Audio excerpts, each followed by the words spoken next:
কি সুখ পাইলা, কি মজা পাইলা, কি তৃপ্তি পাইলা? নারী দেখলে, মোবাইলে অশ্লীল ছবি দেখলে, কাফের বেঈমানদের মতো সাজসজ্জা গ্রহণ করিলে, আমারে ইনসাফ করে বলো, ইনসাফ করে বলো, একটা ভাই বলো যে মানুষ এই পৃথিবীতে কোন চরিত্রহীন নারী দেখে, ছবি দেখে, অশ্লীল দৃশ্য দেখে, জিনা করে, মদ খায় অথবা জুয়া খেলে, হারাম কোনো সম্পর্ক করে, এমন ব্যক্তিকে পৃথিবীতে কোনো কালে কেউ সম্মান করেছে, ইজ্জত করেছে কোনোদিন?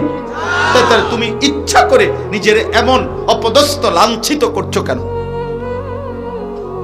আমার কথা হলো এটা, তুমি কি বুঝো না? আল্লাহ নবী সাল্লাল্লাহু আলাইহি সাল্লাম বলেন, লা ইয়ামবাগি লিল মুমিন আন ইয়াযুল্লা নাফসাহু, কোন মুমিনের জন্য সমীচীন উচিত নয় নিজেকে নিজে অপমানিত করা, অপমানিত করা। আল্লাহ নবী সাল্লাল্লাহু আলাইহি সাল্লাম বলেন, আল্লাহ কোরআনে বলেন, ওয়ালা তুলকু বিআইদিকুম ইলা তাহলুকা, তোমরা নিজেকে নিজে ধ্বংসের দিকে ঠেলে দিও না, ঠেলে দিও না। আল্লাহ আমাদেরকে বুঝ দান করে, আল্লাহ আমাদেরকে ফিকির দান করে, ফিকির দান। আজ যুবকের পরিবর্তন বড় দরকার, কিশোর নওজোয়ান ছেলেদের পরিবর্তন বড় দরকার। আপনারা ইনসাফ করেন।